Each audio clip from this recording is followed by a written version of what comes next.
Our first presenter is Cathey Armillas. Isn't it ironic how many marketers are awful at marketing? People overcomplicate marketing all the time. Cathey simplifies it. Cathey Armillas is a marketing expert, professional speaker, and author of the award-winning book, The Unbreakable Rules of Marketing: 9.5 Ways of Getting People to Love You. She regularly trains executives on her content, and her clients span the globe. They include Nike, Intel, Viacom, Nickelodeon, MTV, and the city of Long Beach, California, where she is effectively known as their secret marketing weapon. Cathey's campaigns have yielded millions of dollars in additional revenue for her clients and have helped them to appear on television shows and networks such as David Letterman, CNBC, and the Discovery Channel. Cathey Armillas helps people stop selling and start loving, because that's what marketing that isn't awful is all about. Getting people to love you. Please help me welcome Cathey Armillas. Cathey. Welcome.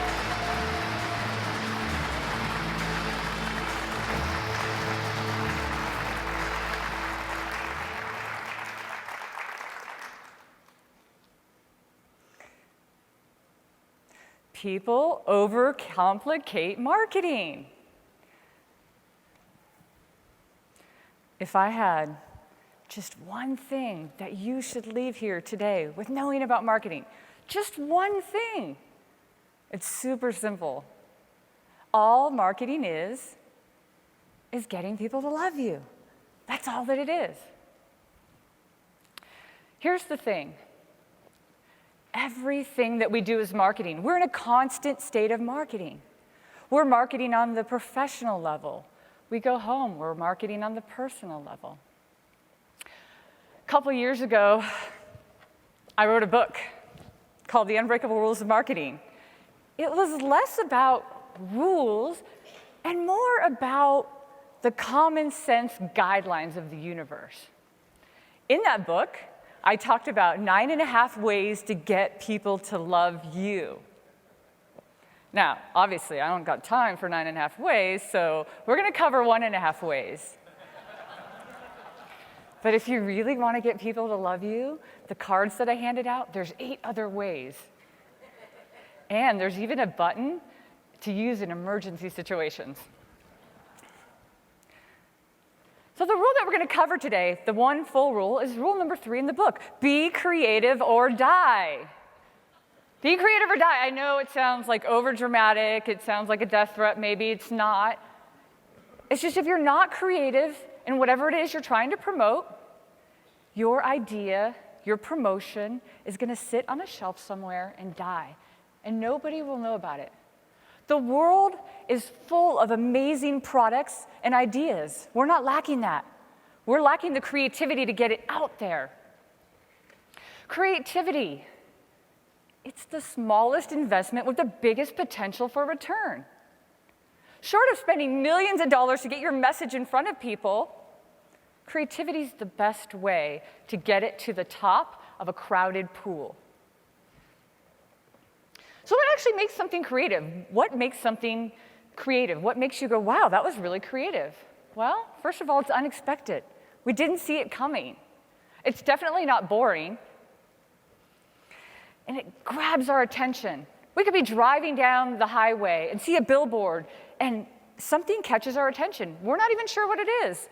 It could be the photography. It could be the message. It could be the colors. In the end, all we know is that we're attracted to it. We want to be part of it. So if you have on one end of the spectrum, if you have creativity, if you have the art of being creative, what would be the exact opposite? Well, you might say, okay, well, it's something that's expected, it's something that's boring. And that's true. But I'd also like to tell you that it's being cliché. Being cliché is the exact opposite of being creative. So we're going to play a little game to kind of show you what Cliché is all about. It's called Finish My Sentence. I'm going to start the sentence, and you're going to finish the sentence. You guys ready? Yeah. Let's do this. Okay. The grass is always greener on the other side. Nice. No news is good. News. A bird in the hand is worth two in the bush. If you can't stand the heat, get out of the Where there's a will, there's a... Somebody said William one time. I think that's actually true, but... Well, there's a will, there's a will. Yeah, whatever. Anyway, you guys did great. Here's the thing. We knew these because we've heard them over and over. And I guarantee you, even if you're from another country and you kind of weren't following along 100%, your country has similar cliché phrases. What if we could take something that's cliché, what if we could just twist it a little bit and make it creative? We're going to play this game again called Finish My Sentence. This is a creative edition. This time, I'm going to start the sentence, and I'm going to finish it. Okay? Here we go. The grass is always greener in Colorado since they legalized pot. Hey, I'm from Portland. They just legalized it there, too, so we're going to be getting greener grass here pretty soon. No news is bad news if you're waiting for a call for the second date. A bird in the hand is a problem if that bird is a condor. I don't want to have a condor in my hand. No, thank you. If you can't stand the heat, you might want to get out of Vegas. Yeah, I don't know. It was raining yesterday. Maybe you want to stay. I don't know. And where there's a will, there's probably no need for a prenup.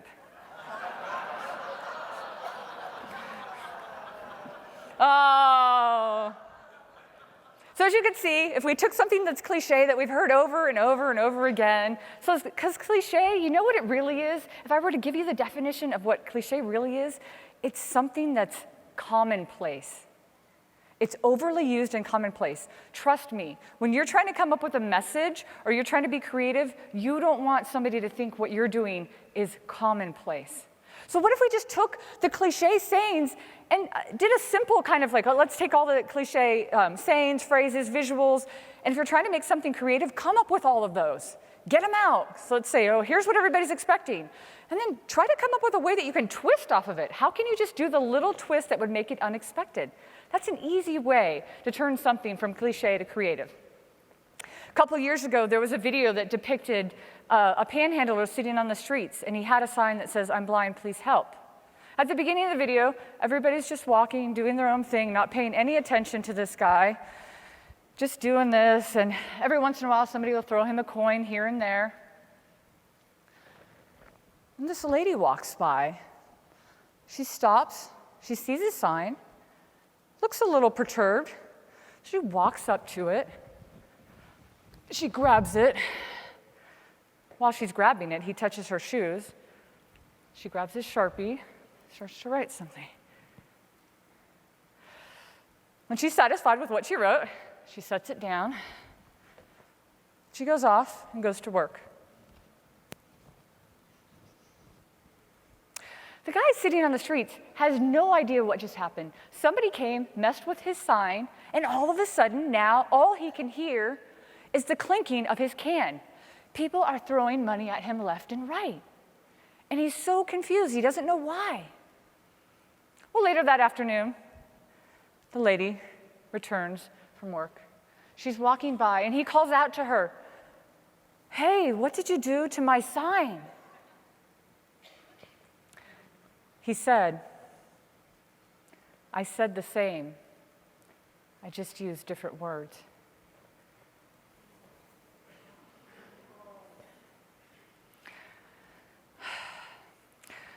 See, on one hand, we have this cliché saying, "I'm blind, please help," and we should care, actually.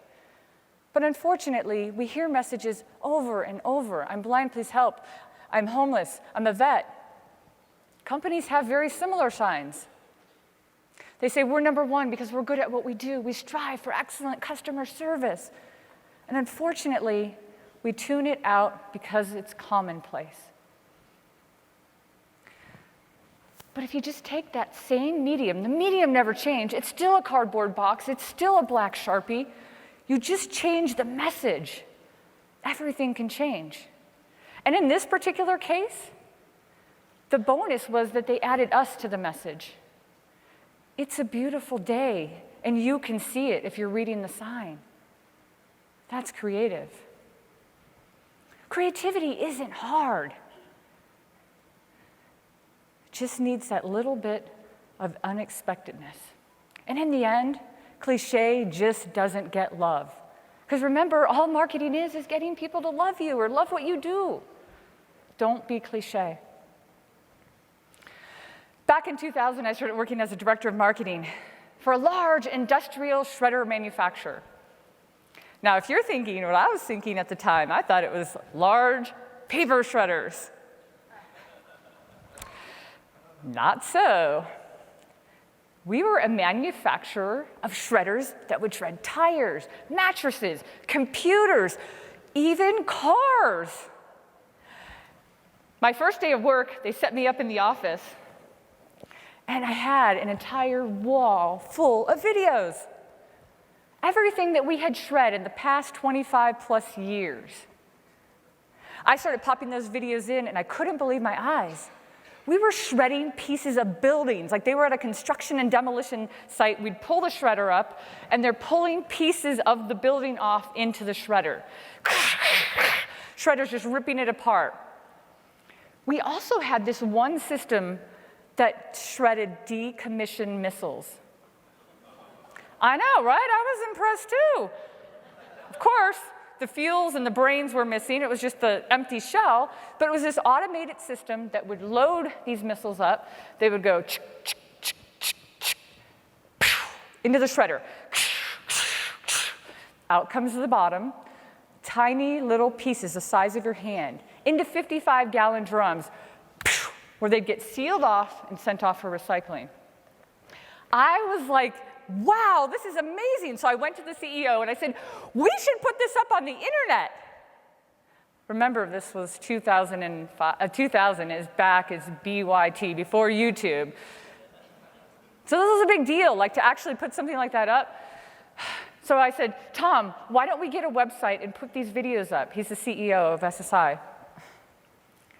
Cathey, how many people do you think can afford a $500,000 shredder? Sheesh. Well, it took me about 5 years. I know I'm really slow, but I finally convinced him. And in the middle of 2005, we put up a website called watchitshred.com, where we just put a whole bunch of things that we were shredding online.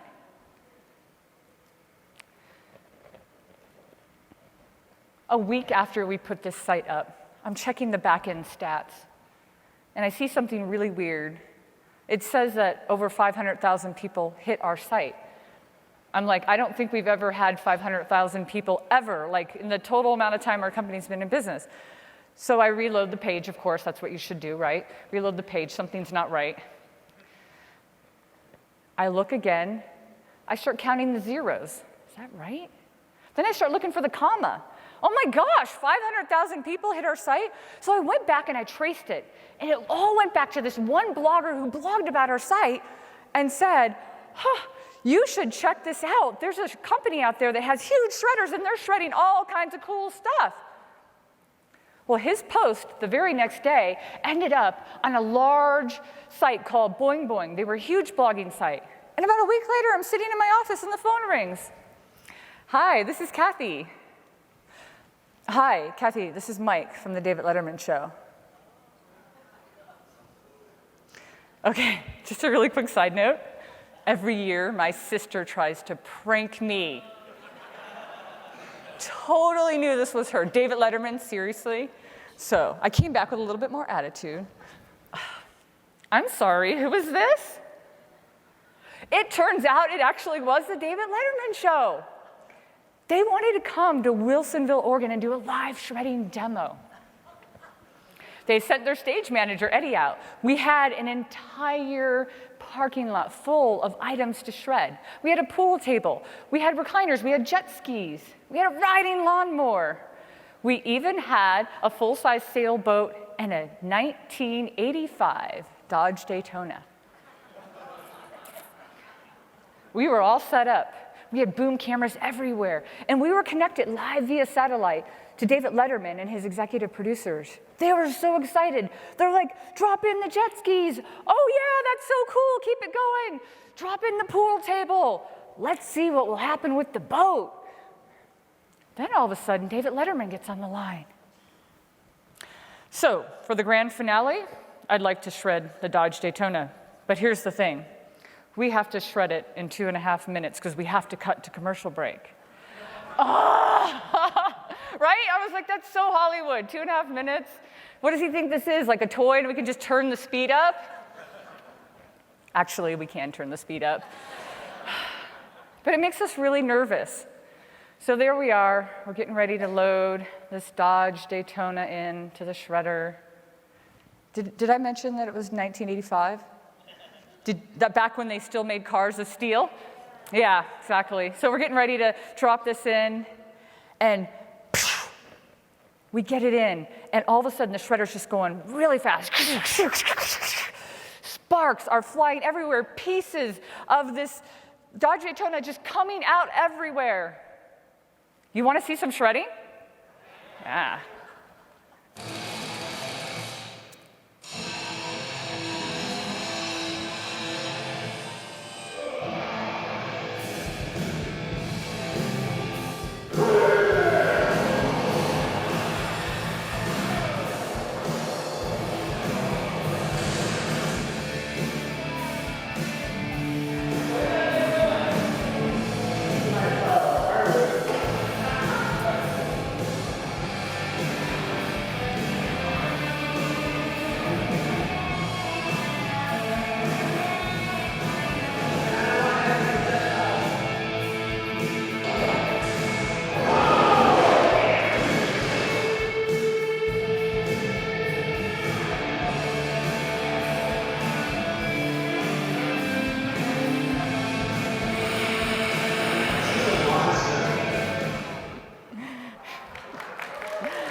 So we ended up on the David Letterman Show.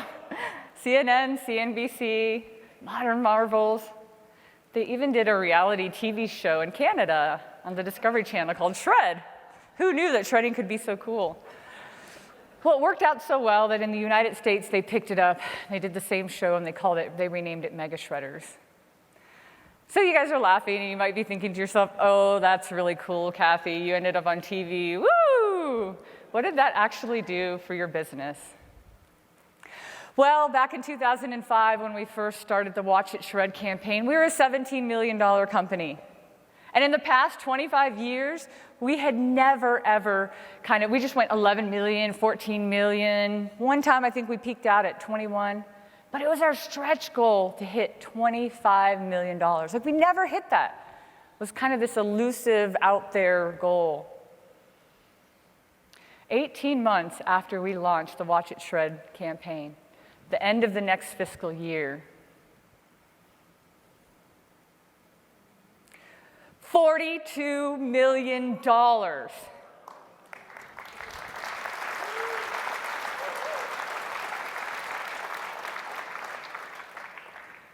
Just with a little bit of creativity.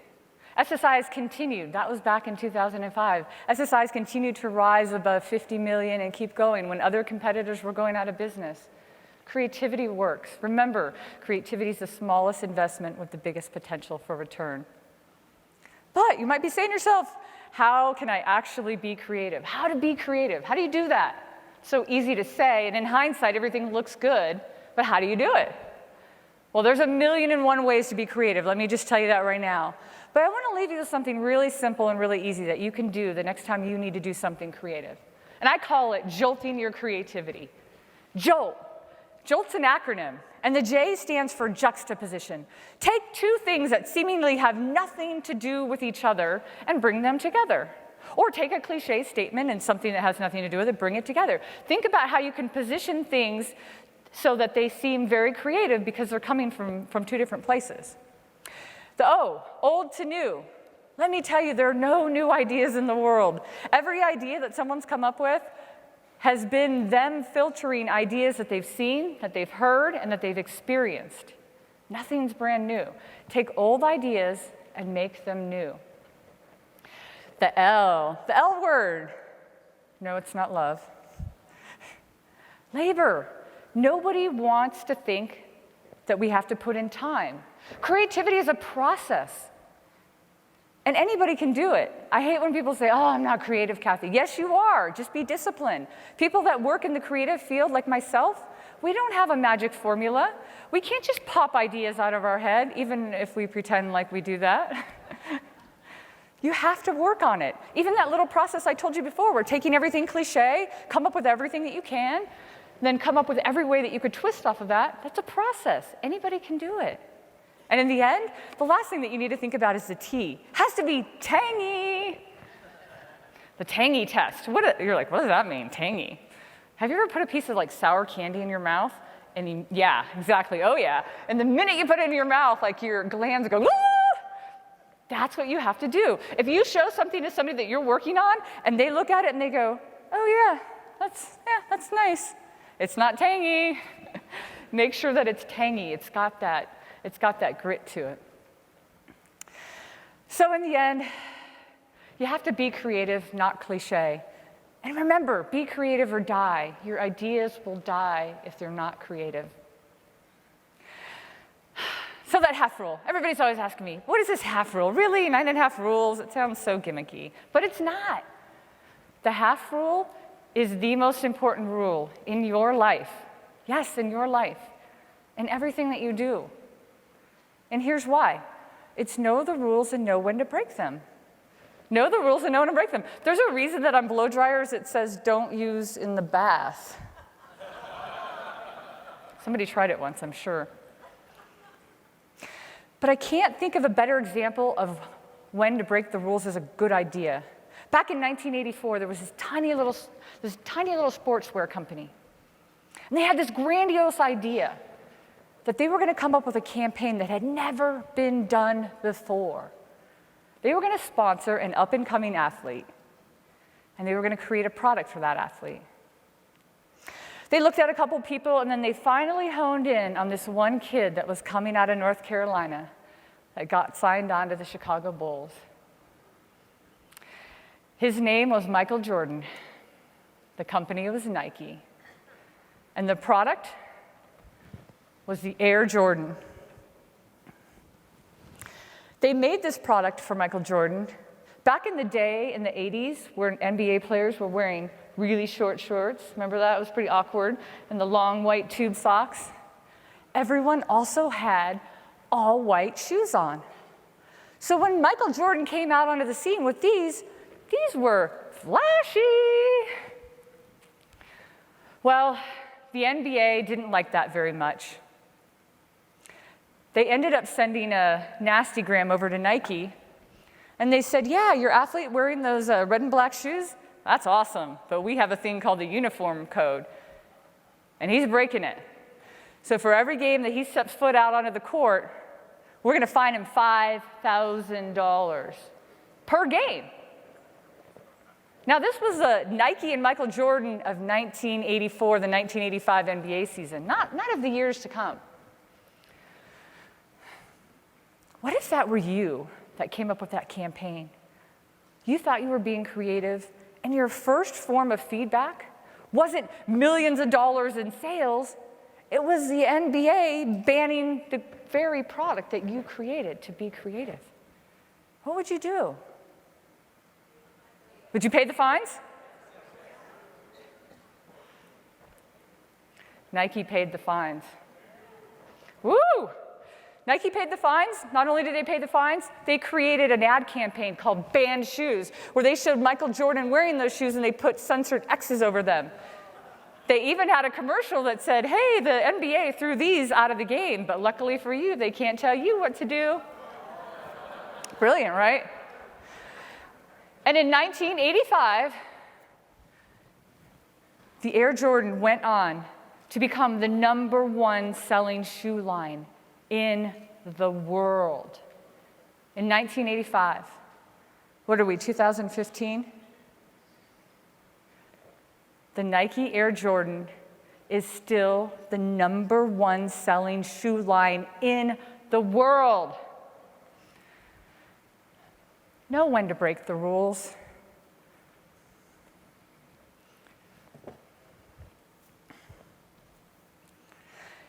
If you want to be creative in what you do, if you want people to be attracted to your ideas, remember to be creative.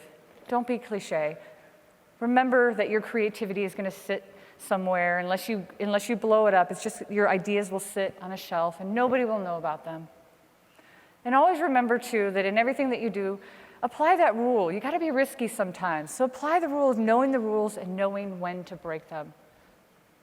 But in the end, remember, all marketing is getting people to love you. Go get love.